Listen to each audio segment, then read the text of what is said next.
All right. Well, welcome to a much more beefed up podcast here or video announcement, Facebook Live. I am Brandon Oliver. I'm the Director of Marketing and Communications here at East Central. And as always, I have with me Superintendent Roland Toscano. Mr. Toscano, what do you think? We got a brand new little format here. Yeah, pretty impressive there, Brandon. Great work. Well, welcome everybody. We're glad to be with you this evening. I just want to thank you for taking the time again to join us for this conversation. I can tell you that your feedback and the questions that you asked last time and since then have really been invaluable to our continued planning efforts. Know that our children and our staff's safety is of the utmost importance, but at the same time, we all have to make sure that this health crisis does not become an education crisis for our children in this community. And so we're all committed to those things in that order. And we hope to share some more updated information with you tonight that you'll find useful. We're intending to respond to some of the frequently asked questions we've seen this week out there in social media and on our websites and various channels. And we also hope to field several more questions in hopes of offering some clarification or informing our continued research and planning. So again, thank you for being here tonight and looking forward to another great conversation. All right, so Mr. Toscano, we have some questions, some pre-formatted questions, and then we'll also be looking in on the comments as well. We already have one that says, "We love EC," so thank you very much. Yes. But we do have some pre-formatted questions already that we're going to get through, and then we will get through your questions as well. You give us time. I know last time we had a ton of questions, and we want to give you the most complete answers possible. So, but we're going to go through the first ones that we pre-formatted right now. And the first one right off the top of the bat, Mr. Toscano. So, what about the hybrid option? Yeah, so this is actually the most frequently asked question, and it is very confusing. But the guidance from the agency is clear. And it is clear in that parents have the right to make a decision about the way their children show up on a daily basis. And so what I specifically mean by that is the district has to offer face-to-face instruction every single day, 5 days a week, for the children of any family that wants their kids at school. And so if a parent selects face-to-face and for a host of reasons decides that at any point in time remote learning is a better fit, whether it's for one day or for a period of time, a parent can toggle into remote learning in a manner that fits that family and child's needs. If a parent were to choose remote learning as their preferred option and for a host of reasons determines that face-to-face is in their best interest, then a parent can choose to toggle their child into a face-to-face learning schedule. And so parents, be clear, you have the functional effect of a hybrid option at your disposal. It's your call. Now, that being said, I do want to make sure that everybody understands a couple of things. Learning data is very clear that children learn best, the majority of children learn best in a face-to-face environment with consistency. And that as they are served remotely, more mature learners who are academically on level tend to do a little bit better, but even over time, they begin to regress. Youngest learners have difficulty not flatlining and or regressing. And, the children that are already struggling tend to regress at an accelerated rate in a exclusively remote environment. And so that's one reason to think carefully about the decision to be exclusively remote or to be remote with any degree of frequency, unless it's, just absolutely necessary. Mr. Toscano, real quick, there is one, looks like follow-up question from Araceli. Even for kids that need extra help, does this all, fall into that? Yeah. So, I mean, the rule's clear. If a child chose remotely and really needs the extra help and wants to come in face to face, then they have a right to do that. The other point I wanted to make about the remote option is that in both synchronous and asynchronous environments, compulsory attendance requirements are in play. So the agency is not going to waive those legal requirements. That children have to be in school for the entire year, a minimum of 90% of school days in order to receive credit for the year or credit for individual courses. In addition to that, if they miss 10 days or parts of days in any 6-month period throughout the year, then they're subject to truancy violations. Parents are subject to truancy violations, as well as if they're absent, unexcused, accrue unexcused absence of 3 days or parts of days in a 4-week period. And so, in a synchronous or asynchronous environment without somebody proctoring the student's progress and ensuring that they're logging in every day and engaged in making academic progress and accounted for, then that's the risk families are going to have to take on. And so for those reasons, face-to-face is optimal, but again, safety is of the utmost priority. And given the circumstances that we'll find ourselves in undoubtedly throughout the year, we as a system intend to flex to the degree that we need to make sure that everybody is safe. Okay. And another question here, can we toggle between face-to-face and remote learning? What if I want to do a few days in the classroom and a few days in remote? Yeah, so similar to what I previously mentioned, you can definitely do that. Again, when you are in a remote environment, somebody's going to have to make sure either the child is very responsible to do this on their own, or somebody's going to have to proctor that progress to make sure that they're showing up and that they're making academic progress and getting assignments turned in. Whether they're face-to-face or remote, grading guidelines are going to be handled the exact same way. And in addition to that, as I mentioned at the very beginning, consistency really helps kids make progress, and it helps teachers be their best and have their best impact. So, if for kids who are toggling in frequently from remote to face-to-face, it's just something you're going to have to watch closely, and we'll watch closely together in terms of the progress that they're making. Okay. Let's talk about masks real quick. Will masks be required or enforced while in the classroom? Do we as parents need to supply masks as part of school supplies? Will school supplies be the same or different for kids in remote learning? So school supplies are going to be a little bit different for students who are going to be all remote versus students who are going to be coming in face-to-face.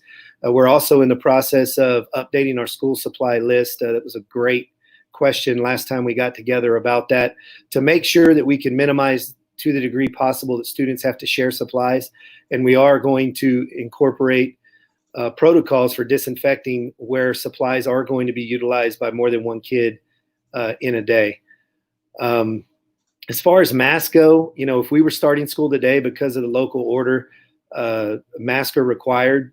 While schools are exempt from that requirement, we would try to adhere to those safety guidelines to the extent possible. And so, mask would be required. But what we see in the guidance most consistently is that when masks are worn, you decrease the probability of contracting or spreading the virus. But particularly when you're within 6 feet for a prolonged period of time for a minimum of 15 minutes. And so what that tells us is that masks are strongly encouraged at all times. However, when within 6 feet, they're mandatory. That's for adults, that's for students, and that's not going to change while we're in this in COVID environment. And so as long as both parties within 6 feet of one another are wearing masks, the risk of transmission, as health guidance professionals are telling us, is almost non-existent. And so that's what we're going to be doing. We'll be providing disposable masks for students. We'll be providing reusable masks for staff. We're actually exploring for staff some of these. Face shields. Oh, wow. Yeah. Because as you can see, if I'm teaching, you can see my face, you can read my lips. It tends to be a little more effective for teaching and communicating. For our youngest learners, they can read lips. It helps for them to read context clues and facial features as they develop literacy. And so we're looking at those things as options. They're, about $7 a piece. And as far as the question about providing masks for their students, I have a couple of comments about that. I don't know that we could ever have enough. We're assured that the agency is going to be providing that to the degree that we have more than enough for all of our students, and I stated such last time we spoke. But parents could feel if you're comfortable with sending your children with their own, in addition to what we'll provide, it wouldn't hurt. If you wanted to purchase your own child's mask so that they had that in addition, that wouldn't hurt. We're going to suggest that you consider that in your school supply list, but it's not mandatory, again, because we're going to be able to provide those. So, talking about the masks, I mean, little kids, they have trouble keeping the mask on and I mean, just being clean in general. How will we keep the little ones safe with the masks and just, knowing that their hands are everywhere? Yeah, absolutely. So what we're asking parents to do is, and I know you've already been practicing this, given how long we've been in this pandemic, but start to practice with your kids, putting mask on, get them comfortable with the mask on, teach them about, being within 6 feet. And if they don't have a mask and they find themselves potentially within 6 feet of other individuals, to put the mask on.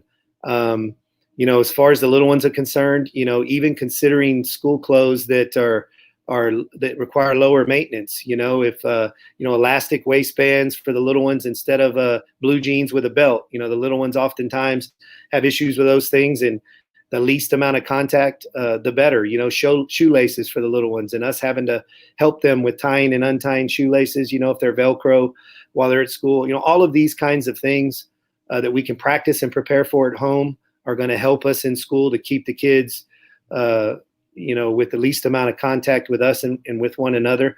And it's training and developing and repetition with them at home and reinforcing that at school, and then training and developing and teaching them at school, and then reinforcing that at home, and just really monitoring aggressively.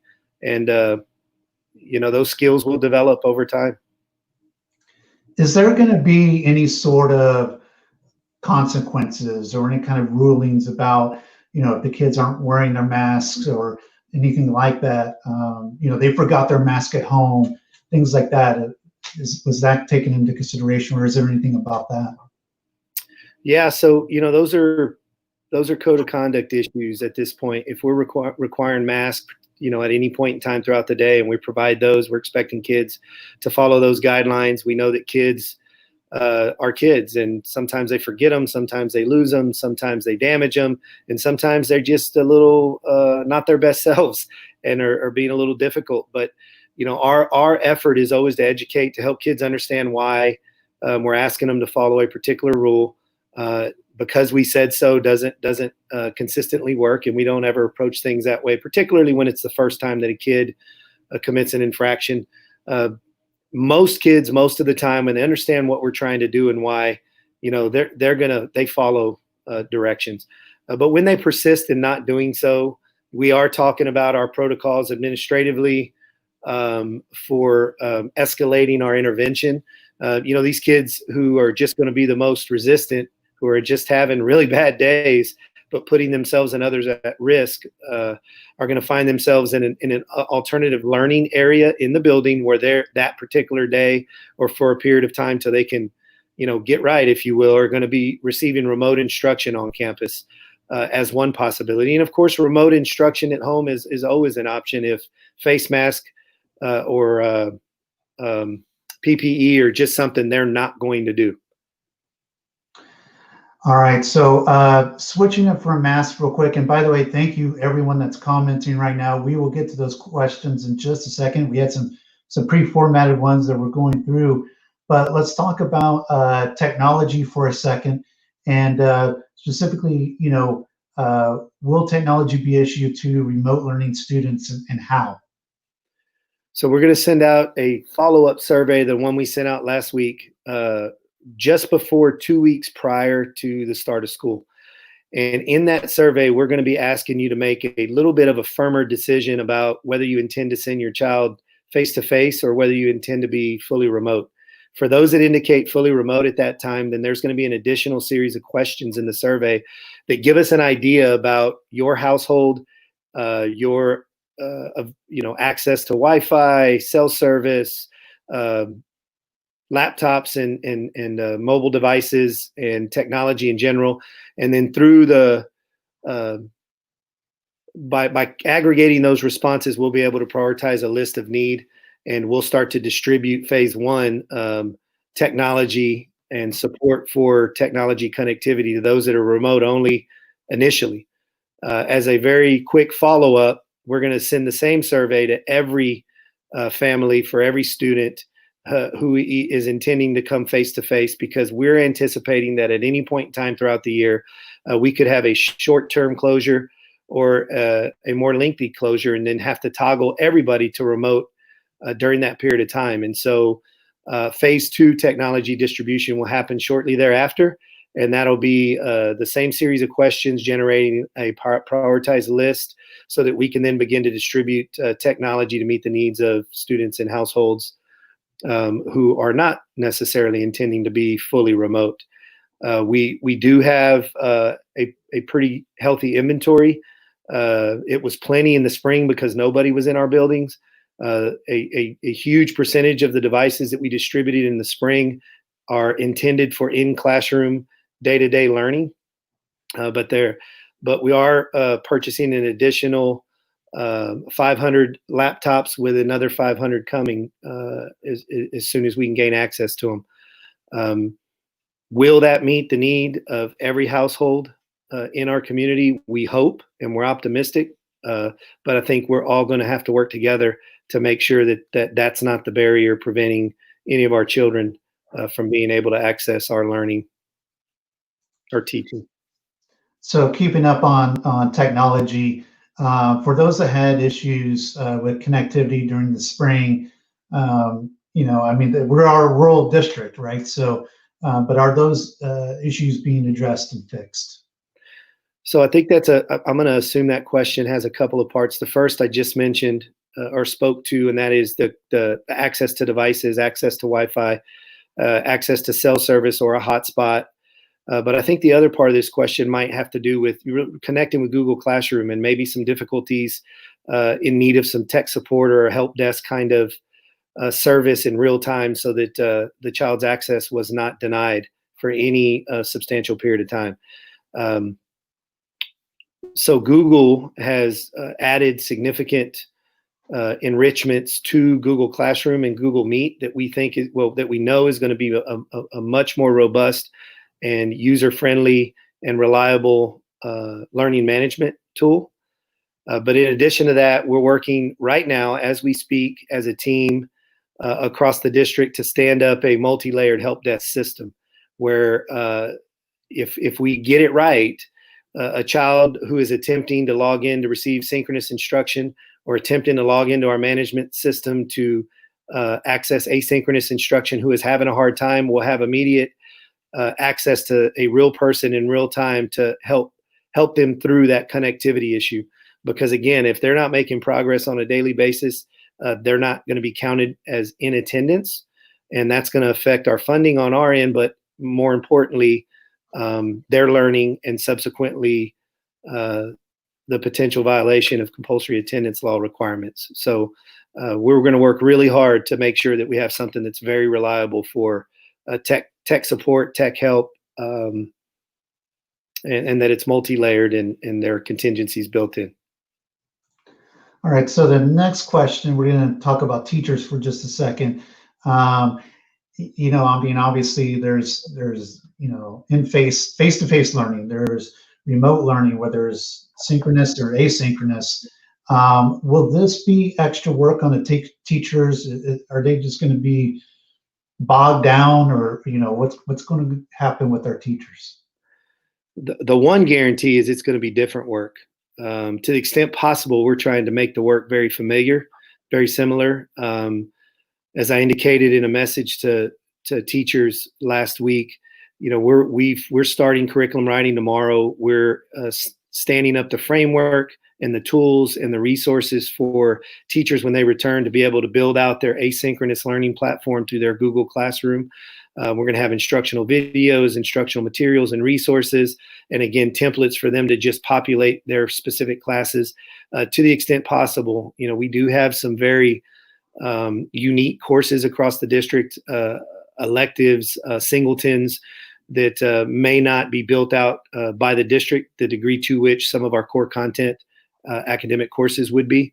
But we're intending to mitigate to the extent possible the lift that this imposes upon teachers. But as I stated previously, work's going to be different. The environment that we're teaching within is going to be different. We're going to have to get used to our instruction being streamed in real time and us managing that.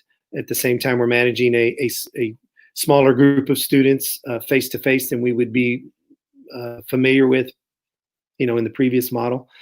And so I can't guarantee that there won't be more work from time to time, particularly as we get better and more familiar. And as we adapt our structures and systems and curriculum and instruction tools and resources to be more effective and more useful in this environment. And so, anytime you do something different, anytime you do something new, it's going to take a lot more time and effort. But again, to the extent possible, we're being mindful of that. We're thinking through the eyes of a teacher and how this is going to impact them.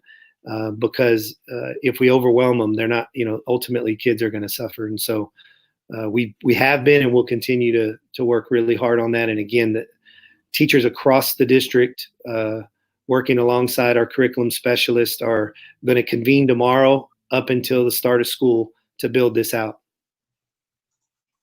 All right, so I think at this time we're going to scroll back up. There's quite a few comments, so let's answer some of their questions real quick. Sure. Let's see. Enrique asks, when and how often will kids be tested for COVID-19? Will they be tested at all during the school year? So we will not mandate testing. What we are going to do is require parents and adults to temperature check every day before they come to school. Like we always do, we're going to ask staff and parents who have any symptoms to include a fever not to come to work and not to come to school. If we notice any students aren't feeling well, don't look well, we're immediately going to dispatch a nurse to screen and assess.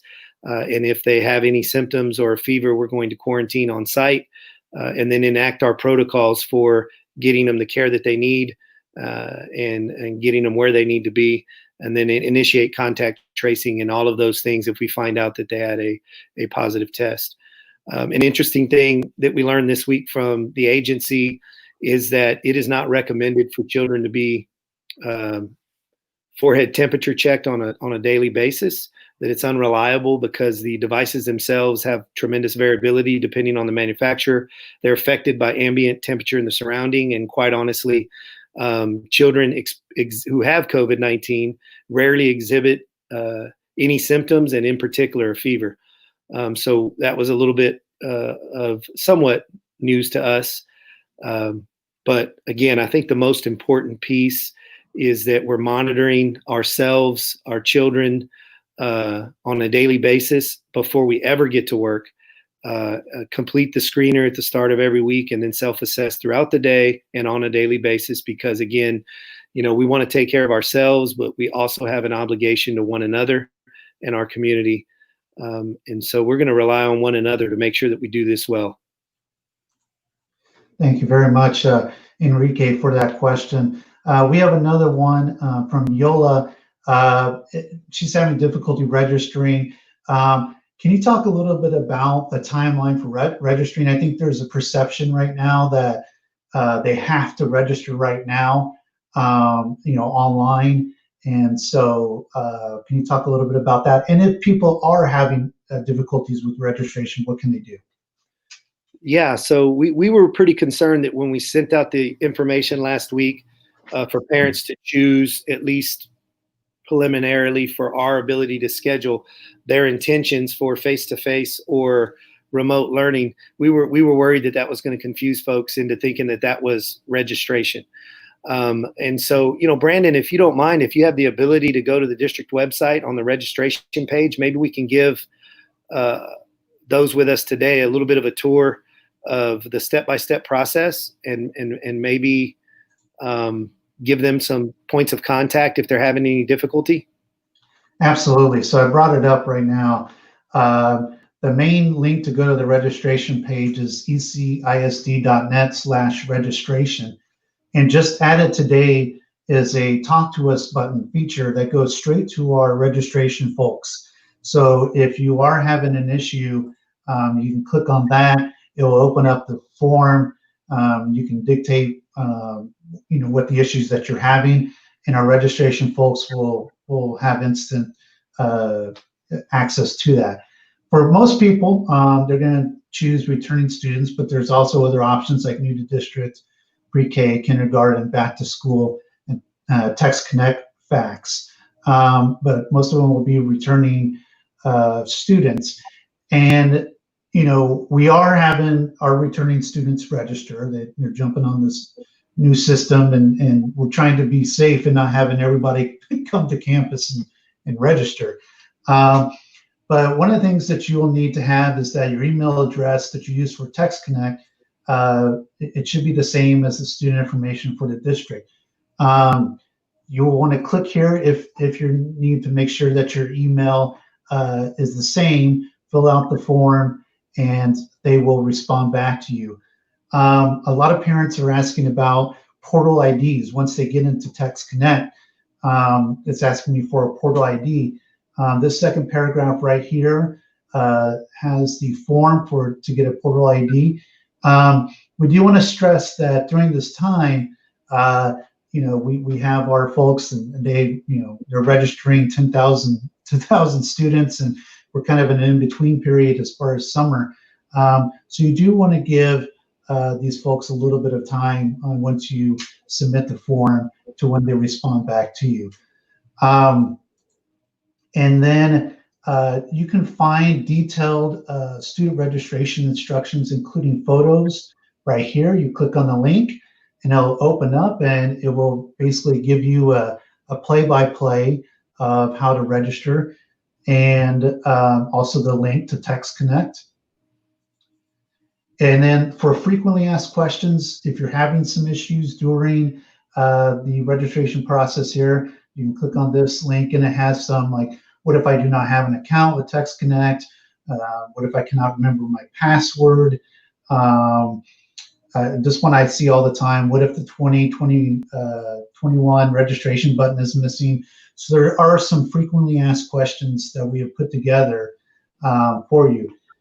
And then, as I said, if you are having issues with your Text Connect, you're in and you're having some issues, this Talk to Us button right here will connect you right to our registration people. It is another form, but it goes right straight to their email, and then they can respond back to you and say, let's deal with the issues. So that's kind of the little tour, I guess, the quick tour of the registration page.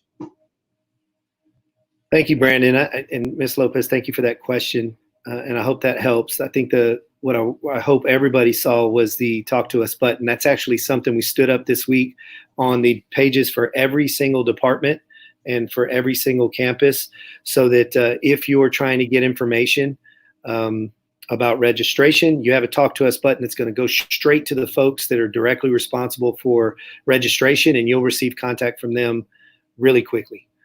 Same thing, if you wanted information about the child nutrition program, and you went to their webpage and you couldn't find the information that you were looking for, you could hit Talk to Us. It would go directly to the leadership of that department, and you would receive correspondence very quickly. And I do want to point out, Mr. Toscano, too, that the subsequent department pages like this that have a Talk to Us are unique to their department. If you're at the home page of the website and you do this talk to us button, it actually, well, it comes to me, but but I will direct it as best as I can. But like I said, for the pages that are underneath and you see that button, it is going to targeted staff that have the know-how and the right way to do it right away. Versus myself, I'm gonna try my best, but I will definitely direct in the right way. But if you're in these sub pages and these talk to us, go right to the department employees. Just wanted to point that out. Let's see, more questions. Maureen Dobler, thought the state said we must stay in one or the other. Thanks for the question, Ms. Dobler. So the state gave the district the authority to ask parents to commit to at least a 6-week period to one mode or the other. So the reality of it is we have to provide face-to-face instruction in order to receive funding in this adapted environment for the way that daily attendance is accounted for. We have to be, if we're open for instruction, any family who wants their child to receive face-to-face instruction has a right to receive face-to-face instruction. And so if we have a family that says, hey, I'll give face-to-face a try for 6 weeks, and they want to toggle to remote, they have a right to do that. If they chose remote and they want to toggle to face-to-face, we actually have a little bit more authority to keep them in in a remote environment than we do if they were face-to-face and wanted to toggle to remote. But the qualifier is if it's in the best interest of the student. So if you have a student who's remote, they've committed to 6 weeks, giving it a shot for consistency's sake and for all of us to be our best for the kids and make sure that they're making progress, and the child's not making progress and they decide they want to move to face-to-face, well, it wouldn't be in the best interest of the child probably to say, nah, you got to finish out the 6 weeks.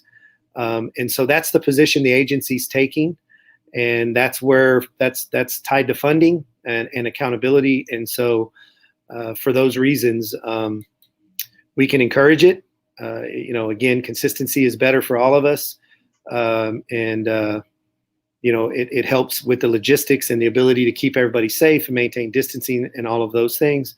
But in essence, parents have, the choice in whatever is the best interest of their child, as hopefully we can all mutually agree upon will be the decision that we'll support. Now, one thing we haven't talked about is what if there are mandates that come, from state and local officials that say, hey, schools are going to have to close, or schools, if they're going to stay open, cannot have a capacity of more than, 25%. If we were to receive some sort of mandate like that, then we would enact our emergency schedules. And those schedules, as we mentioned last time, are going to be coming home to families for each of their children. And it's going to put kids in what previously might have been described as a hybrid schedule, where they're in either an A group or a B group. And the only reason that we would be able to do that, given the TEA requirements, are going to be if there's a mandate that requires us to do that. So if we enact a emergency schedule, we would be able to flex to whatever percentage of kids need to be face-to-face on any particular day, A or B. And if we were to be mandated to smaller and smaller percentages of students, the students that would be at school, every day would be those that have the greatest academic need, using multiple indicators. Ritzy Reds asked about curriculum. How will the curriculum be set for home or remote? Will it be the same studies? Yes. So the state standards are still required to be taught to every child, whether face-to-face or remote. And in order for us to deliver synchronous and asynchronous instruction and serve students who may on occasion come from remote to face and from face to face back to remote, then we're going to have to be aligned. And again, the learning standards are the same for every child. The evidence of learning is going to be at the same standard for every child. Our grading guidelines are going to be implemented the same for every child regardless. And so for all of those reasons, our curriculum needs to be aligned, whether we're face-to-face or remote. Thanks for the question, Ritzy. Good question. Araceli has another question. How many times a day are they checking the fever, etc.? So individually, we should be monitoring ourselves all day long. And the minute that we think that we're not feeling well, then we need to either check our own temperature or have the nurse check our temperature. We will, at least as the guidance sits right now, we will not be checking temperatures throughout the day on the whole group. One thing that I failed to mention about temperature checks as well is, if we'll remember, in recent years, there was a lot of conversation about possibly installing metal detectors in the entryways to schools, so students had to pass through them for safety reasons. And one of the biggest concerns about that was congregating students, which essentially makes things more unsafe. Same thing is another reason why medical professionals are not recommending daily temperature checks for students.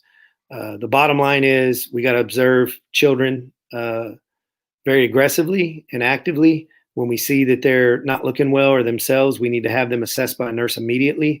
And as adults, we need to self-screen and self-assess before we ever come to work. As parents, we need to do the same thing with our children before we send them to school. And should things change while they're with us, whether adults or children, immediately we need to get them connected with a nurse to be served and diagnosed, and then we'll follow up with our protocols as per CDC and Metro Health guidelines. Connie Reyes has a question. She asked, if the student goes back to campus, will there still be PE and band? Yes. There we go. There are a few courses that are hands-on. Electives, particularly career and technology courses that otherwise could not be taught remotely. Some of those courses we're working through how to offer them, and at least in the immediate, some courses we may not be able to offer due to the current constraints. But to the extent possible, we're trying to find ways to still make those things happen, whether we build in times outside the school day for students to get the lab or hands-on portion of the coursework done. So that they could still take advantage of some of those courses. But your traditional courses, your fine arts, physical education, which is a requirement daily for all levels of students, and a graduation requirement at the high school level, will be provided. I know it was a pre-formatted question. We didn't get to ask it, but what about sports? Is sports going to still happen this year? What's going on there? So, we're cautiously optimistic. Our extracurricular and co-curricular programs are essential to the development of our children. They're a vital piece of the education process. But with the current constraints, we're at the mercy of guidance from state and local officials, as well as the UIL. I know that the UIL is very optimistic as well. But that being said, we're already putting into our return to school protocols provisions for curtailing field trips, student travel out of the district, which is going to have an effect on extracurricular travel, perhaps to certain degrees. Not to mention the requirements that could fluctuate with the number of students that could be on a bus, whether coming to school every day or traveling to and from competition. And so, again, we're cautiously optimistic. We'll be restarting our summer strength and conditioning for those students that signed up for that camp this summer. We'll be restarting that on Monday, following all of the same protocols that we did prior, which were very effective. And we'll see how that goes. And as we approach reentry in the fall, we'll see what kind of guidance comes down the pipeline that will dictate to us whether we could actually have competition. I believe it was as recently as 2 days ago, the UIL's most recent guidance was that they were going to allow students to actually compete. And so there were looking sport by sport and whether they were in a gym or outside, and what some of the safety precautions that were going to be required in order to do that. And so the short answer is we hope, but we don't know. All right, so switching gears to back to COVID for a second, and this is dealing with COVID outbreaks, COVID sicknesses. Kimberly asks, will parents be notified if someone is exposed to COVID? Ms. Mayor, thank you for asking that question. Absolutely. Obviously for HIPAA, in adherence to HIPAA requirements, we wouldn't necessarily communicate who, not even close. But we would communicate immediately. We have a protocol for communication once we determine that there is an exposure, and there is a difference between exposure and a positive diagnosis. I kind of indicated earlier what Metro Health, CDC, and health professionals define as exposure, and that is that somebody was either, it's actually two conditions. One, they were within 6 feet of somebody without a face mask who has been positively diagnosed with COVID-19, and they either ingested or were exposed to spit or sweat or things of that nature, mucus, or they, even if they were not that they know of, but they were within 6 feet of somebody who was diagnosed positive for COVID and neither were wearing a mask, and it was for a minimum of 15 consecutive minutes.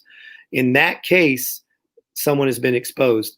Now, the protocol for that is a little different than if somebody has a positive diagnosis. So even if exposed, there is going to be some tracing. There is going to be some guidance from Metro Health that require us to do some initial investigation and potentially quarantine and even rise to the level of some degree of closure. But a positive diagnosis will definitely result in contact tracing and some degree of closure. I said last time that here in East Central ISD, we're going to be very conservative and careful, safety conscious, that if we have positive diagnoses in any area of our district, that we're going to slow down to speed up. We're going to work with health officials to contact trace to assess the situation, give us time to disinfect, to get everybody the care that they need, and then come up with a safe reentry plan. So we'll probably find ourselves closing for at least a day, but for several days if we need to make sure that we're comfortable, that we've assessed the situation thoroughly, and that we have clearance from health officials to re-enter after a short period of time, hopefully. Texas Education Agency did authorize guidance or communicate guidance that said that if we did have to close for positive diagnosis of COVID, that we could do so for up to 5 days and shift to remote learning, and those days would count as school days.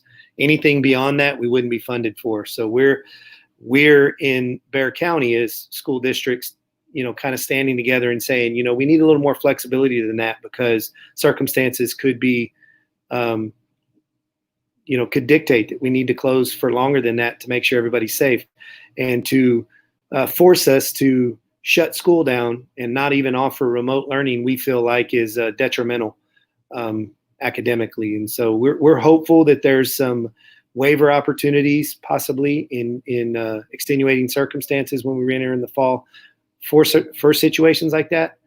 But yes, Ms. Mayor, part of our protocol is to notify parents, and we'll notify those who were exposed personally. Metro Health will notify them in partnership with us, and we'll notify all those in the campus or in the department as well as the community when these things happen. You kind of touched on it a little bit, but Melissa has a question that's kind of on the same line. What if the child tests positive for COVID-19 and is sick for more than 10 days? Are the parents going to be penalized because the child is out sick? Another really good question, Ms. Fell. So there's a difference between excused and unexcused absences. And when you have medical evidence that the child was out for medical reasons, then truancy laws aren't enacted in the same way. And so we would certainly have the latitude to work with families when these absences are excused. And at the same time, when students are out sick, in this particular environment where we have remote learning as an option, if the symptoms weren't so debilitating that the child couldn't engage in school on a daily basis, parts of those days that the child's out, they might actually be in school just remotely if they're up to it. And so that's a flexibility that we never had before. And so we're actually pretty excited about that. And we think it'll help in situations just like this. And then we have a third question kind of in a row on this. And it's kind of a scenario question from Ashley. She wrote, I have a first grader. If a student tests positive in one of my kids' classrooms, how will the school handle that situation? Will the whole class have to stay home as well as my other child? Another really good question. So, we've went through all of these scenarios, and we've had, a few employees over the summer that have, had positive diagnosis, and we've worked with Metro Health to kind of go through the protocol for how you handle these things. And, what we have found is once you start contact tracing, if we had a student, say in a first grade classroom, one of your children exposed and your other wasn't, well, then we've got to look at who was exposed on buses and were there, siblings in that child's home who are also exposed, who may be in other grade levels and in other campuses.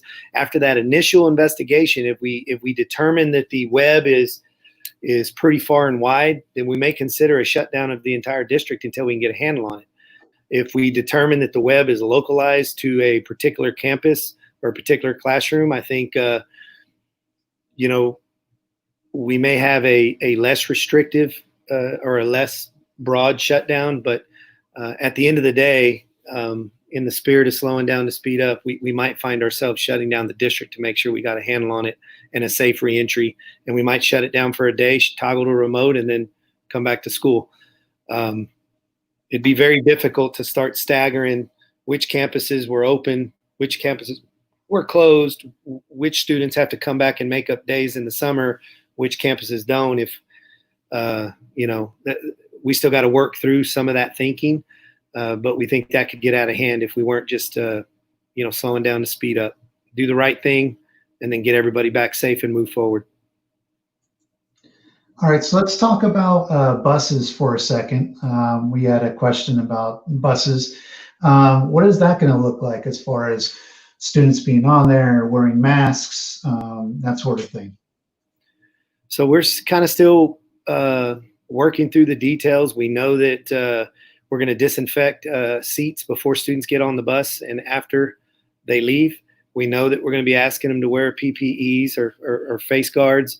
Some of the preliminary guidance that came out was that, in order to socially distance, you couldn't have more than, in the neighborhood of 14 to 19 students, depending on their age, on a 72 passenger bus. But that guidance is since kind of been backed off, if you will.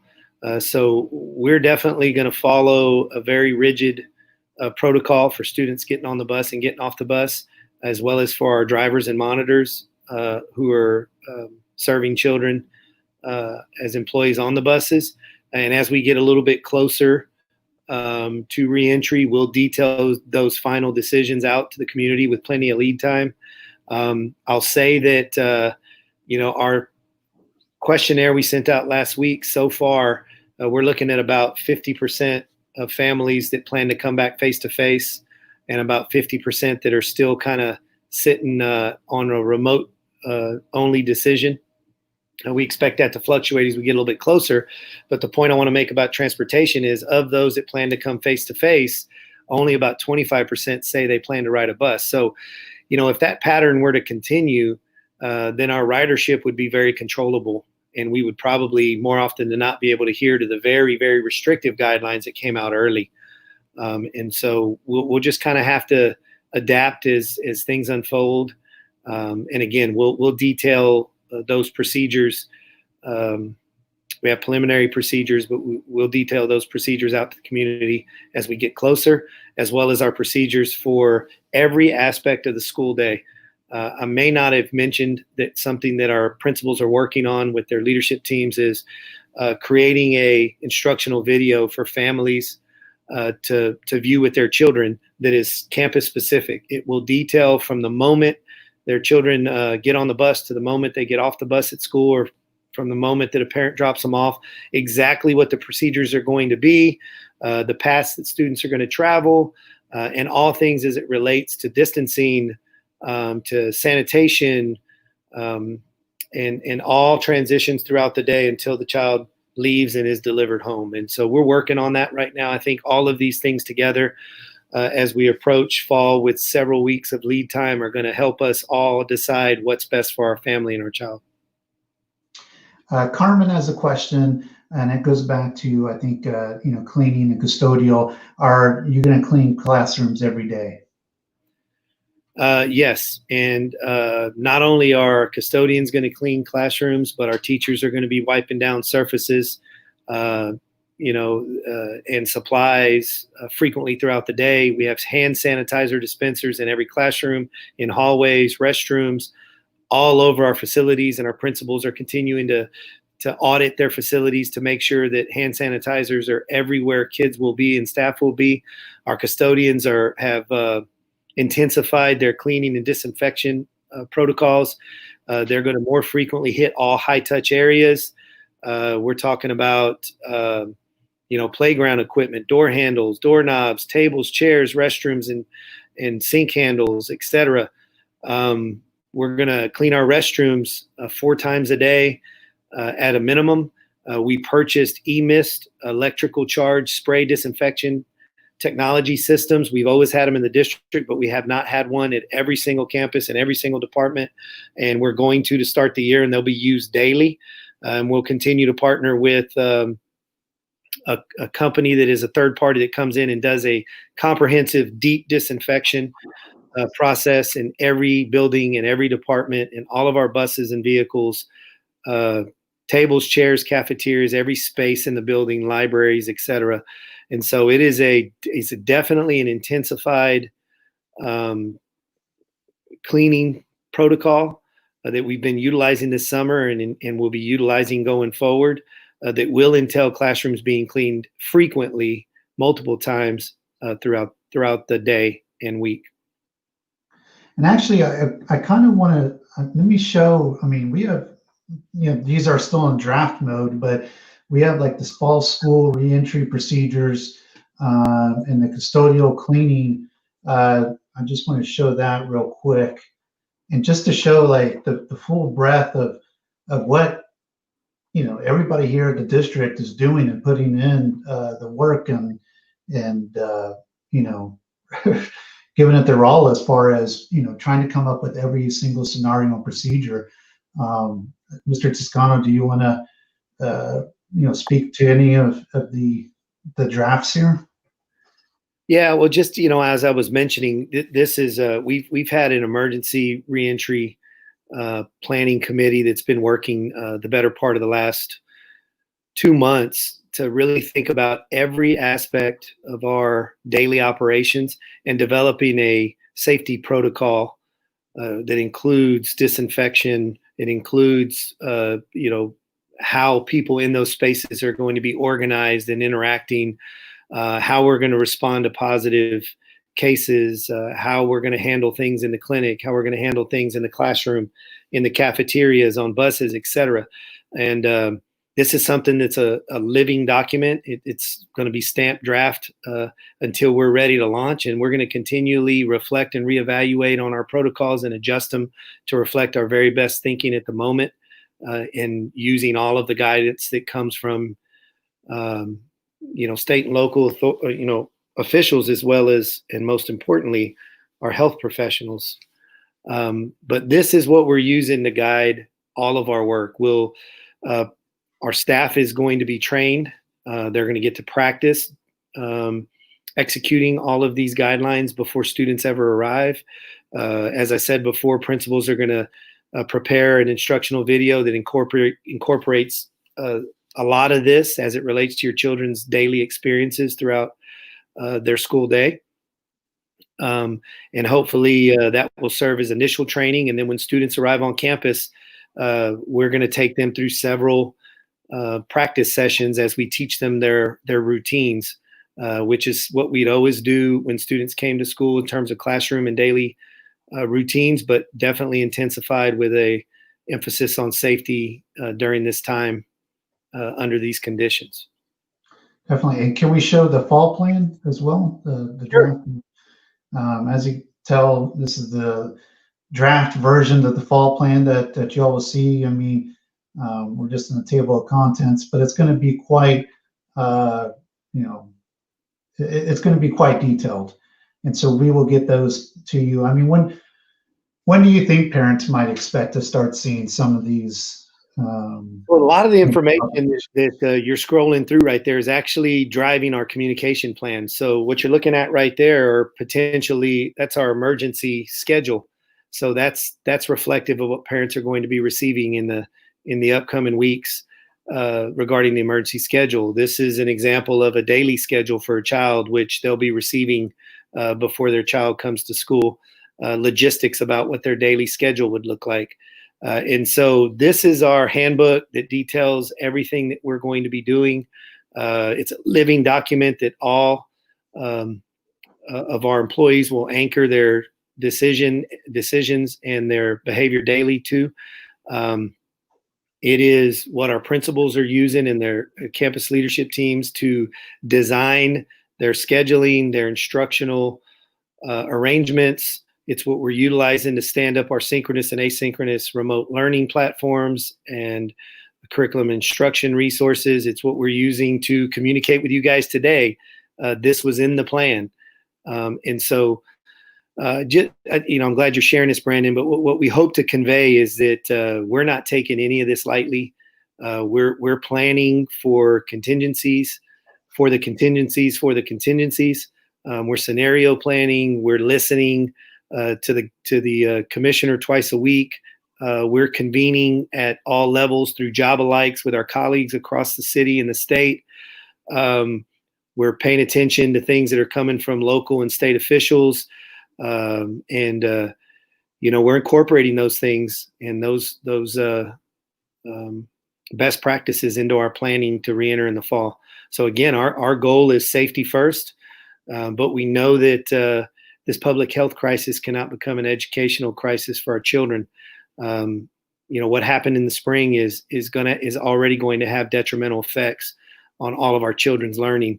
And if it's prolonged throughout next year without quality instruction, then it can have a lasting effect. And so there's a sense of urgency on both sides, safety and educational attainment for sure. Sure. All right, so yeah, that, folks, is going to be coming, pretty soon, but it's a pretty comprehensive guide for sure. Let's see, looking at another question, Vanessa says, can you clarify the asynchronous instruction for first graders? Will they be able to log in at any time of the day? For example, if parents work a day job, would they be able to complete the daily work in the afternoon or evening? Yeah, thank you. Thank you for the question, Vanessa. Really good question. So the answer to that is yes. So the way that asynchronous instruction works is students have to engage in the learning management system at any point throughout the day. They have to either submit evidence of learning at any point throughout the day, which could be in the evening if that's when you're able to proctor your child's learning. Or they can connect with their teacher, and there'll be several opportunities, primarily through Google Classroom, to exchange correspondence with the teacher. The agency has made it clear that we cannot account for student attendance in grades up to second grade in any way other than asynchronously. And the reason for that is they're anchoring to rules that existed prior to COVID-19 around the virtual schools network. And there is no funding for virtual schools synchronous instruction for students that young. And so it's very confusing. It's technical. But I say that to say that even if at some points throughout the day or week, somebody is able to be home with your first grader and actually log in and capture instruction synchronously, that also does count as evidence that the child engaged and that the child has, the teacher has collected some evidence that your first grader learned that day. And we can count that child here asynchronously with synchronous evidence. So a little bit confusing, But to answer your question directly, they can log in any time of the day to include in the evening, as long as it's within, prior to midnight that we receive evidence, that we can count them there for that day. One of the questions that has been asked frequently is, well, what if my child, I can't help my child the way that I want, or I want to monitor what they're doing. And so my child does all the work for Monday and Tuesday, and we do it, I facilitate it, I'm proctoring it. They do a great job, and they turn it in on Wednesday. So Wednesday they turned in asynchronous work for Monday and Tuesday. Well, your child only gets counted in attendance on Wednesday, and they're absent for Monday and Tuesday. And so the rules for asynchronous instruction do mean that they have to demonstrate evidence or engagement each day. And again, Vanessa, it can be at any time as long as it's before midnight. You kind of mentioned this just through this answer, and just touch on it briefly, but we do get questions about why it's pre-K through second not able to do synchronous learning. Yeah, Ms. Price, they can do synchronous. The technical piece is, if they only do synchronous that day, we can't count them in attendance. Technically, we have to have some evidence that follows the requirements of asynchronous. So they can do synchronous for attendance accounting purposes on the child's end, and for funding purposes on our end, we have to have some asynchronous evidence. So very, very confusing, and I understand where you're coming from, Ms. Price, but we'll work through it in a way that makes sure that whatever works best for a child, we'll get the evidence we need to count them here, and we'll get the evidence we need to account for their academic progress. And we're going to tap into synchronous and asynchronous tools and resources with you and for and on behalf of your child. So talking about attendance real quick, Thomas and Kathy Niles asked, will the district stop offering incentives for perfect attendance? This obviously promotes children going to school sick. Yeah, so I definitely know where I can sense where you're coming from, Ms. Niles, and the thing about it is, if a child is sick, they can toggle to remote learning and still continue to be in attendance, again, depending on the symptoms that they're experiencing. And so, this is all intended to be temporary flexibility that the agency has given us. And I hope that we can stand up a robust enough remote learning model that parents feel comfortable that they're not missing out if they stay home because they have a fever or symptoms, and that they're going to step right back into school when they're symptom free or feeling better, or beyond a quarantine period if it's a COVID-19 situation, and step right back into class and not be behind. And hopefully not having had to miss much or any school along the way. So what it also means is that we might see a lot more kids with perfect attendance because of the flexibility that we currently have. But this whole model does incentivize kids coming to school face to face. And, as I mentioned earlier in the conversation, kids do better when they're with us face to face consistently. We do better when kids are with us face to face consistently. But during this time, we need to do just as good remotely so that they don't feel compelled to have to be there face to face if they're sick. And so that responsibility falls on us. And Ms. Niles, we're fighting hard to do the very best we can to guarantee that, what we offer remotely is going to be a quality, and will convince you as a parent that your child can stay home and won't fall behind. So I'm looking at several of the questions. A lot of, I just want to mention to some of the folks up there, some people are just joining in now, and they're asking some questions that were answered earlier. We're trying to get through everybody's questions, but some were asked earlier in the show, or earlier, it's not really show, earlier in the podcast, earlier in this video. And you can certainly go back and take a look. Even though we're live right now, it's going to live forever here on Facebook and on YouTube. So I just want to, stress that, because I do see some of the questions are kind of, getting a little repetitive. Yeah, because a lot of them are asking about COVID-19. If someone tests positive or comes to school positive, and that was already addressed earlier. Here's one that says, what will be the student-teacher ratio per classroom if there is a 6-foot social distancing? In an average classroom, elementary classroom of about 850 square feet, we could meet those requirements and have in the neighborhood of 14 students in the classroom. Some of our secondary classrooms are a little bigger than that, and that could be up to in the neighborhood of 17.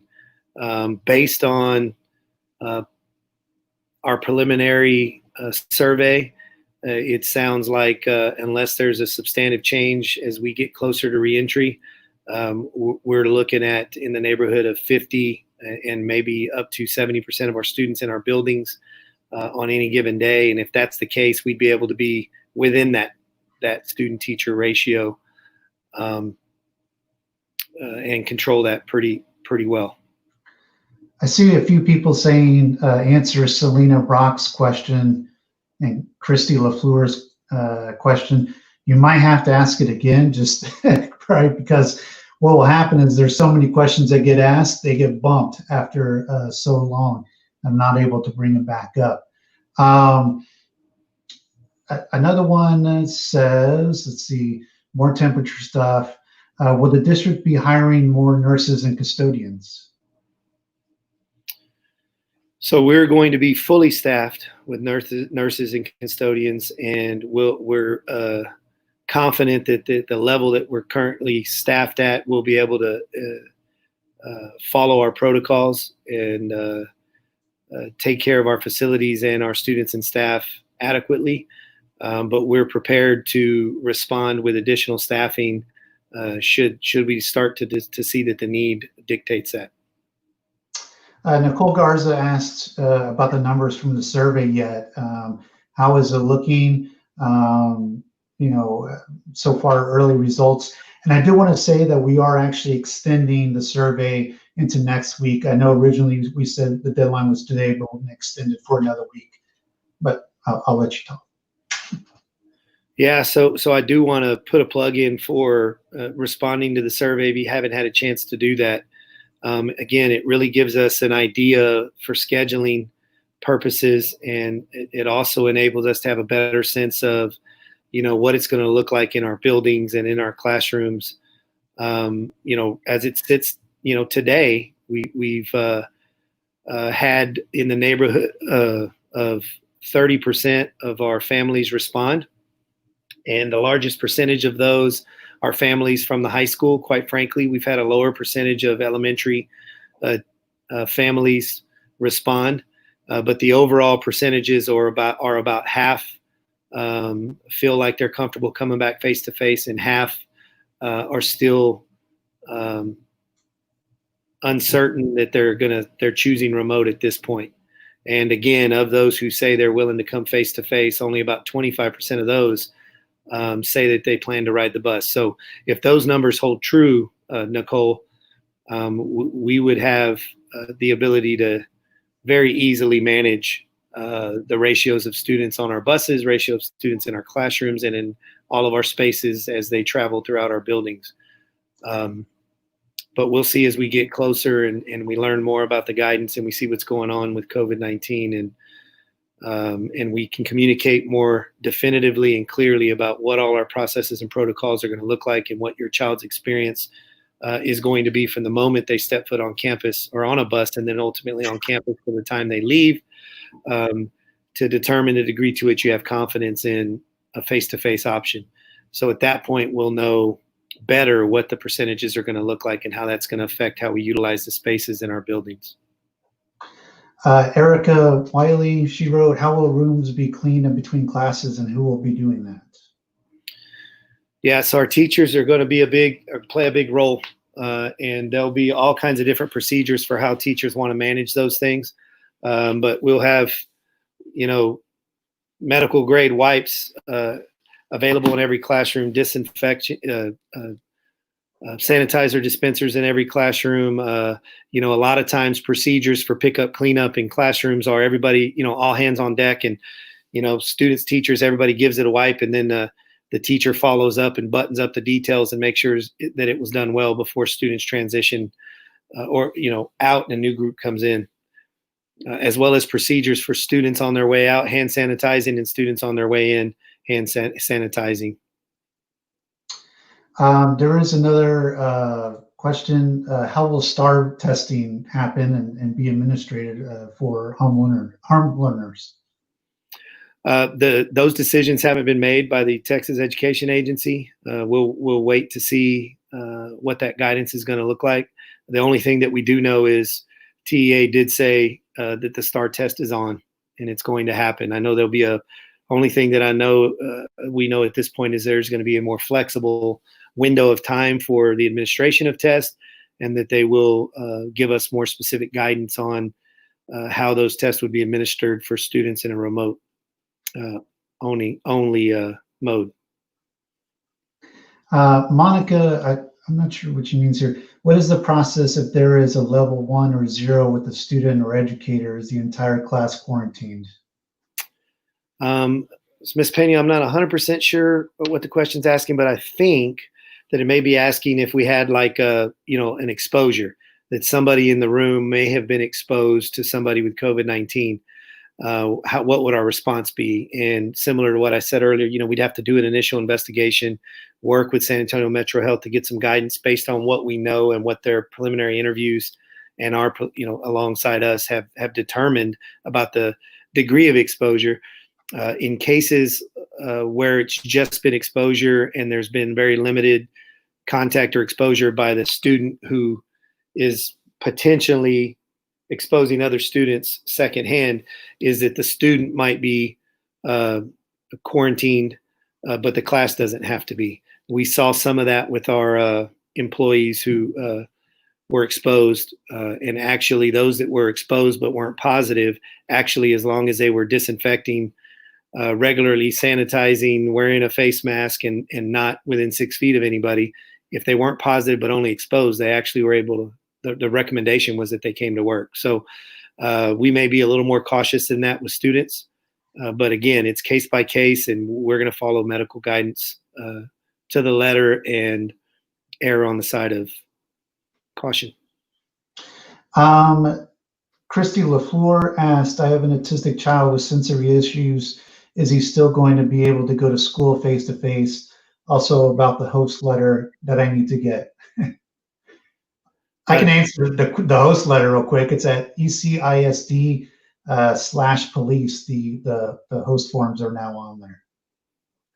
I'll let you finish that part. The autistic child. So all children in any sort of specialized program of study will be handled on a case-by-case basis. So depending on the individual education plan, Ms. LaFleur, that your child has, depending on the nature of the services and the programming, if it dictates face-to-face, your child will be prioritized for face-to-face services daily. If any of those services that are agreed upon through the ARD committee can be administered remotely from time to time or on a daily basis, then that could be an option as well. But again, the ARD committee, which you are a part of and have the biggest voice in, will make those decisions about the instructional program to include when and where the services are delivered, and we're going to follow that to the letter.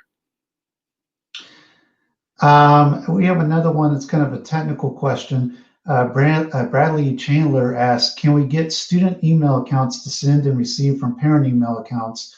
The security feature worked against us in the spring when it came to uploading proof of work.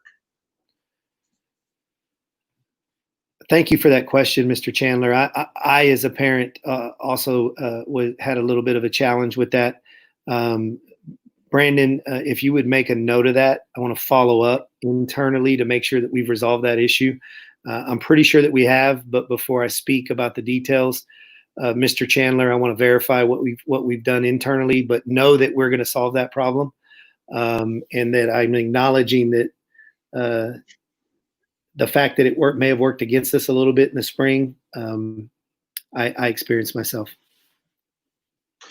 We have another teacher question. Will classroom teachers be responsible for providing instruction and tracking academic achievements to both in-person students and online students, or will those students be divided into online learning with a homeroom teacher and in-person students will have a homeroom teacher?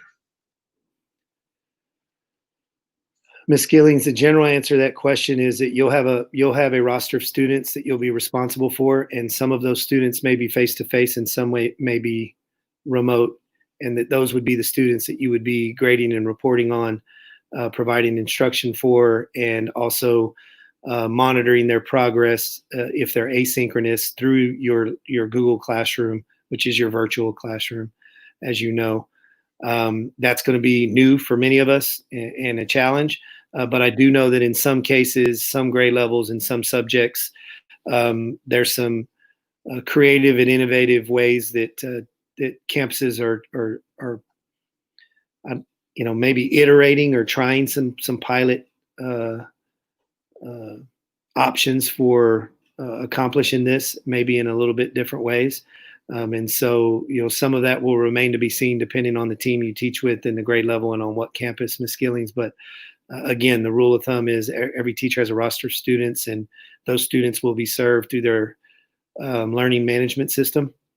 And some on a daily basis will be face-to-face, some streaming live, and some accessing the asynchronous resources on your Google Classroom that the district, depending on what you teach, is going to provide most of the lift for supporting.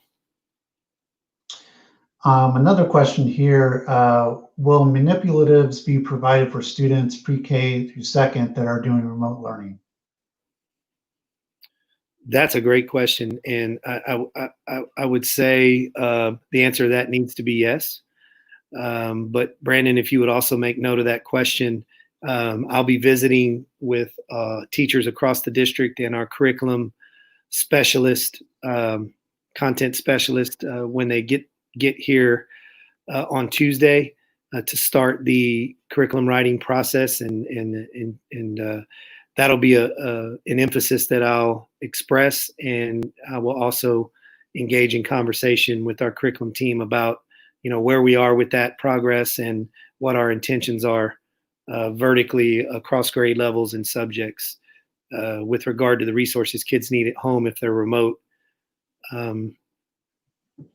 Thank you for that question, Ms. Stevens. This is a good one. Christy LaFleur, will my dad be able to go eat breakfast with my son every morning?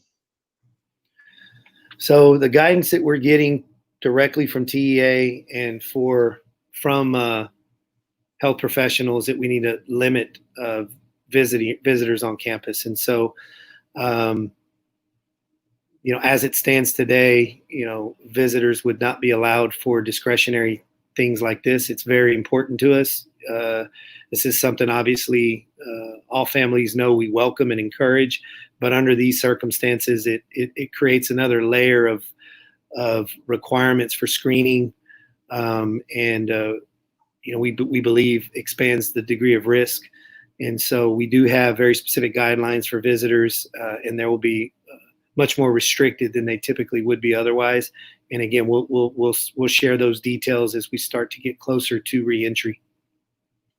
Donna Rios, I know we've kind of talked a little bit about this, but what will be the teacher interaction with those students choosing to be homeschooled, concerned with the teacher's ability to support online and remote students?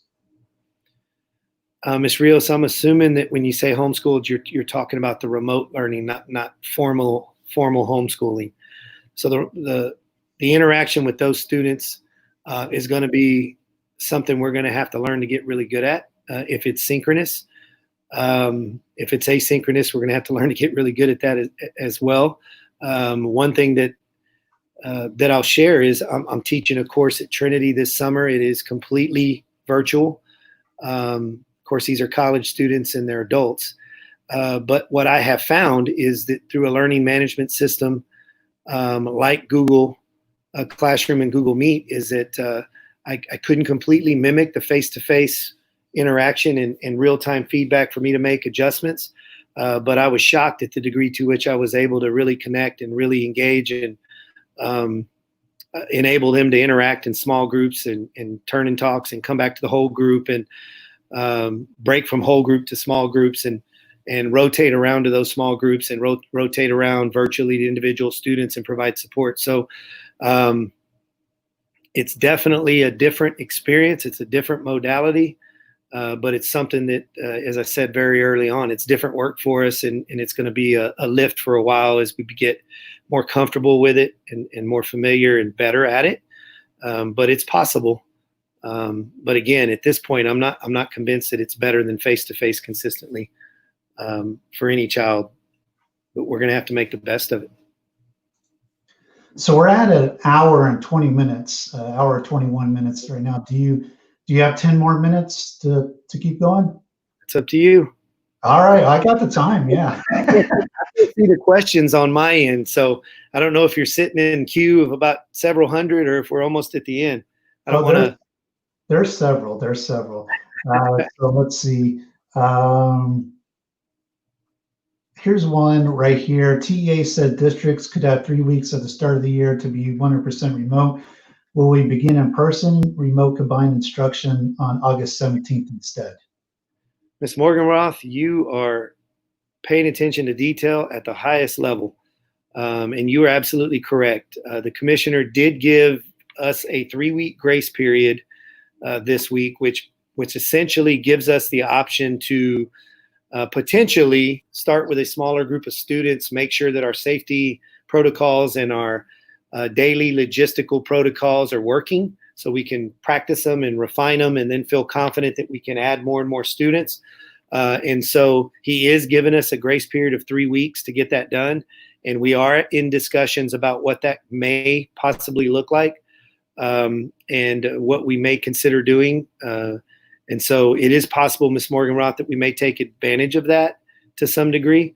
And we'll continue conversations internally and communicating with all of you externally as we approach the start of the year, so that if we make these decisions, we'll know what we're doing, why we're doing it, and how we're doing it the first 3 weeks.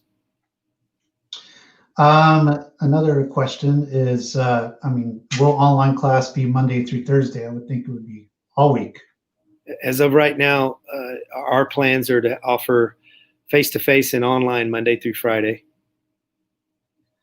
Let's see, there's another screener one. Will I be able to drop off my first grader and pre-K-er to the cafeteria, help them through the breakfast line? So you'll be able to drop them off. You'll have to stay in your vehicle, and we will escort them to the cafeteria. Those is a similar, Ms. Hernandez, that's a similar question to the grandfather attending breakfast with the child. Unfortunately, during this time, we're going to have to be pretty restrictive, at least initially for sure, on visitors into campuses. But of course, your pre-K and your first grader are babies. They're very little. So we're going to have to really have tight protocols and enough support there to make sure that you're comfortable exchanging your child with an employee and that they're going to get where they need to be. So understand the concern and the desire there, Ms. Hernandez, and we're going to make sure that we've got really, really good plans for getting that done in a safe way. A couple of special education questions and some dual language ones. If my student is in special education, can they still do remote learning? Yeah, they can, but there's, for all students in any specialized program, we have to look at the program of study. We have to look at the individual education plan. We have to look at the needs of individual children and determine, how we're going to build their academic program and how we can deliver those services. And, to the degree that we can do those remotely, and the committee on behalf of that child agrees to that, then it's possible that a child in a special program to include special education can do remote learning. But it is also possible that some of their services will be provided face-to-face. Again, that's dependent on the nature of the services and the degree to which they can be provided in an effective way remotely, and that the parent and committee reach consensus on behalf of those decisions and that child's needs. Another question, my son is autistic. You mentioned about an ARD making a decision. Will the school contact us to have an ARD before school starts to discuss what will happen? So, Ms. Estrada, the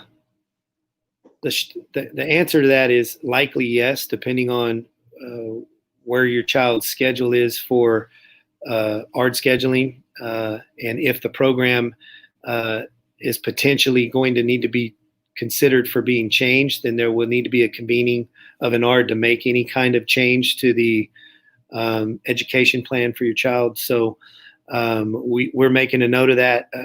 There is staff on the call as well that are seeing these questions, and so we'll make note of that to follow up with our team to ensure that any child who potentially needs to be considered for a change to their instructional program, that we're going to get those things scheduled prior to the return of school, so that we can plan appropriately and that you can plan appropriately. Dual language question. My child is in dual language, an English speaking home. What additional learning tools will be available? Remote learning was challenging. We have considered removing him from this program. Ms. Nicole, that is a challenge, and we believe that bilingual instruction may be one of those where face-to-face is even more critical, and you've experienced that firsthand. We're working through that guidance and working through those details internally as well. And so I would say hold off on removing them from the program. Connect with our staff that oversee the program. Their information is on the website. There's a Talk to Us tab on the curriculum page for that program. And we'll also make sure that we're getting connected with all of our families in the dual language program early enough so that you can all make informed decisions, and so that we can communicate what that programming is going to look like for your child, in hopes of earning your confidence in the program and in delivering a quality program in the way that we'll need to do that in the fall. Ms. Estrada has a follow-up question. As a staff member, if we become sick with COVID-19, will we have to use our own sick leave, or will it be provided with paid time off? So the Family First Coronavirus Response Act is available as a resource to kind of educate ourselves about what will happen in the event that we meet the criteria for the benefits associated. If you meet the criteria, I'm giving you a high level overview. You would receive compensation for 10 days without having to use your leave. If there were additional circumstances that you would qualify for, and this would be an extended version of that, it would primarily be because you didn't have childcare, not necessarily because you were sick with COVID. Then you could get an extension of that and receive up to 60% to a capped daily rate without having to use your leave as well. But anything beyond the initial 10 days, you would then begin to use your leave. And that's a federal program that is available to all of us during this time. And I think it's available through December, if I'm not mistaken. If it should be extended, it remains to be seen. Going back to special education real quick, I think you might have touched on this. Does the district intend to have a new ARD for each student prior to school to address each individual student? Good question. I think as it relates to changes in an instructional program, if there's going to be a substantive change to the instructional program, then there needs to be at least a convening by way of a brief to make those adjustments. And so we're aware of that. I'm sorry I don't have more pointed details, but I know we're working through a lot of the legalities and the guidance around that. But last time we spoke, there was similar questions, and a request was that perhaps we convene a some of our special education department leadership on a platform such as this to really, talk through the what ifs and answer more specific questions, and make sure that we're hearing the concerns, and that we're also communicating the things that we have had in place, and will continue to add to make sure that every child's program is updated as it needs to be in accordance with legal requirements and the needs of every individual student. We have a question here. Let's see. Show it. There we go. Will substitutes be used, or will the staff have to make adjustments for those students? I'm assuming special education students. So Mr. Cano may be talking about if students are, if a teacher's out, will we use a substitute? And what he also may be, I'm assuming here, Mr. Cano, one of the strategies that we've used in recent years to mitigate the negative effects of having substitutes in the classroom, and that's not a shot across the bow at substitutes. Our substitutes are amazing, but substitutes don't take the place of the teacher. Substitutes facilitate the day for the teacher, and if it's going to be for a period of time, the substitute cannot provide the instruction that the teacher otherwise would. And so what we notice over time is that the more time students have substitutes in their classroom, the more they regress academically. And so one of the strategies that we had deployed was that, when a teacher was out, that we would redistribute their kids. And this is something we used more often in the elementary level, but we'd redistribute their kids so that they got direct instruction from another teacher in the building. And then they went back with the substitute to, take care of their work, but we could guarantee they had direct instruction. So that's one assumption I'm making in my response, Mr. Cano. But the other is that we did partner with ESS last year, and our goal was to increase our fill rate significantly. And last year, during the first part of the year, was the first year, the first half of the year was the initiation of that partnership. And what they quickly identified after auditing our sub pool was that we needed to grow from 240 to 400 subs in order to meet the fill rates that we expect. And after the first 3 months, they had substantially increased our fill rates, and in one particular month by 7%, which was a significant number of students who had a qualified sub in front of them, and they did not have to be redistributed to other classrooms. And again, that's when we have short-term situations. So I hope that answered your question.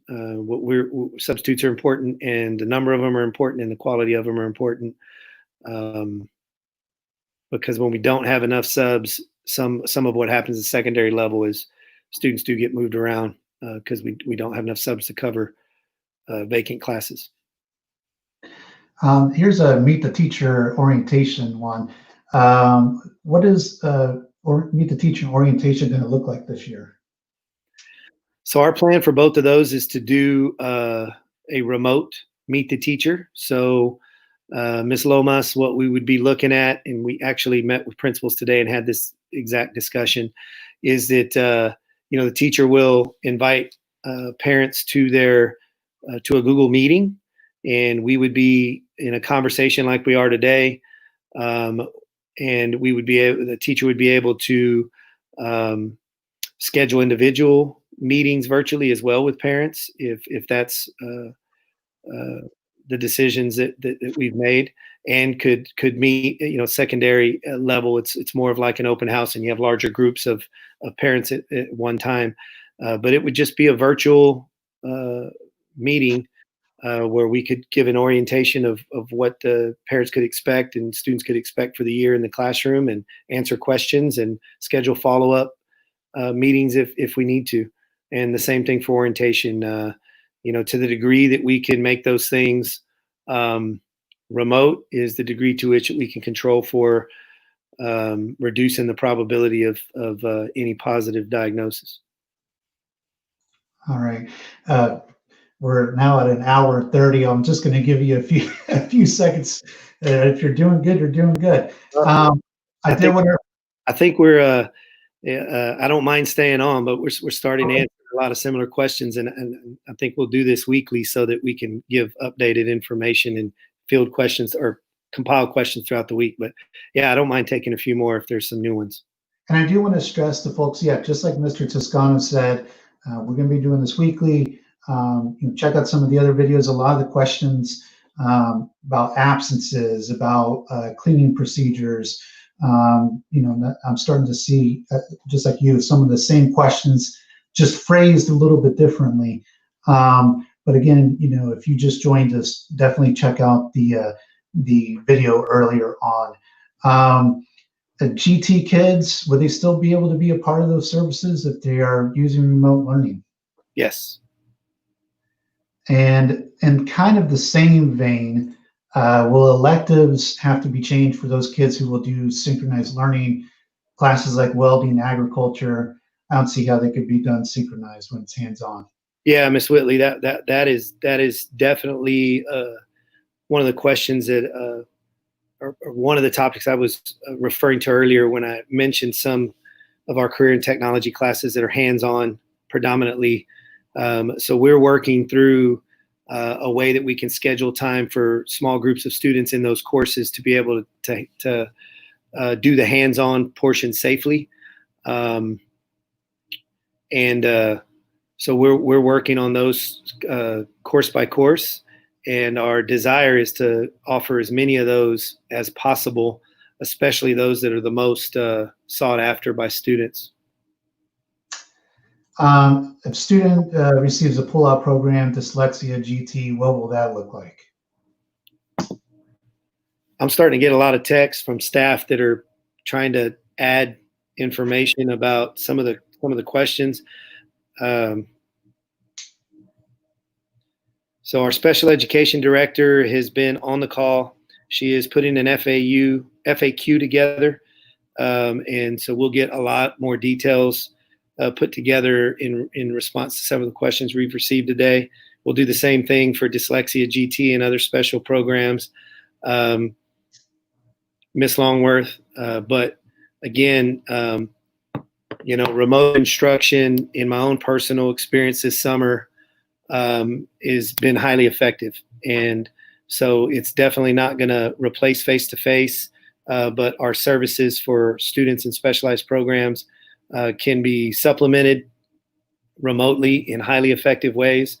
And hopefully many of those students will be able to come face-to-face frequently, if not daily. I know there's been some, we've answered grades before, but how are grades between remote learning and going to school going to be evaluated? Yeah, so the standards are going to be the same, as I previously mentioned as well. So one thing that works in our favor as a school district is we use something called a standards-based grading system, which means that grades are not arbitrary, meaning they're not aligned to, they're not, they reflect the standards that we're supposed to teach and that students are supposed to learn. So you wouldn't have things in a grade that reflect a student's behavior, responsibility, and things of that nature, but they're very, very aligned to what the state says we're supposed to teach and what students are supposed to learn. And so it makes it less likely that there will be grade inflation or deflation as it relates to learning. And so the reality of it is, our responsibility is to make sure that students are provided with quality instruction and quality learning experiences so that they can demonstrate evidence of learning. And our job is to collect that evidence and reflect that in their grades. Whether that evidence is collected face-to-face or whether it's collected remotely or whether the instruction is delivered face-to-face or remotely, those expectations do not change. And again, because of the way that our system is set up, our teachers' grade books are set up based on learning standards and nothing to inflate or deflate the GPA or class ranking. It is purely based on learning standards and evidence we've collected from students as they relate to the degree to which students are advancing along the curriculum.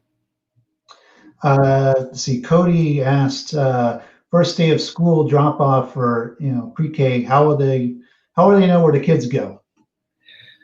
So Cody, we're going to be putting together videos site by site that will be a tool for families to become informed, but also for you to work with your children prior to that first day to kind of see exactly where they're going to get dropped off and where they're going to go and what their transitions are going to look like throughout the day and in the building. Since that question's come up quite a bit, we'll spend more time talking about the first few days of school for our youngest children and see if we can make any consider other possibilities for how we could safely work together with those families to help that transition happen. I've got 3 children, and I had 3 4-year-olds step into pre-K, and I know that they didn't seem too upset when I let them go, but when their mama did, they lost their biscuits. And so I hear where you're coming from, and we may not want to be short-sighted about that while at the same time making sure we're all safe. This is a good question. What do you see as the biggest challenges involved with the remote learning? Yeah, I think there's multiple challenges. I think the biggest challenge is on the student end, that we're going to be pretty dependent on a student being able to manage their time and their day. We're going to be more reliable on adult or parent or some support at home to help proctor that learning, to help manage the time and effort students are spending throughout the day. They're kids, they're not adults. And so that level of responsibility and reliability is something that is going to be new to them, particularly the younger students. And that's going to be a big challenge because, again, if they are remote only and they're not waking up early enough and they miss some instruction, then they run the risk of not being accounted for that day. And that could be an issue with compulsory attendance requirements. But more importantly, we're missing the opportunity to provide instruction.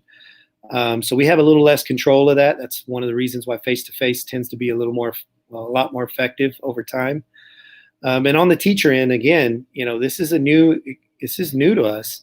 Many of us have never taught remotely exclusively, and in this case, both remotely and face-to-face. And so, the moves that teachers use to be effective and respond to cues that students are giving us about the degree to which they're understanding or not is going to need to happen a little bit differently.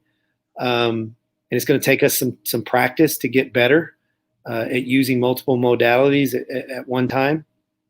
And then there's the big question mark about connectivity. As much as we've got a solid infrastructure, sometimes internet's down. And if internet's down, I could miss parts of the day or all of a day.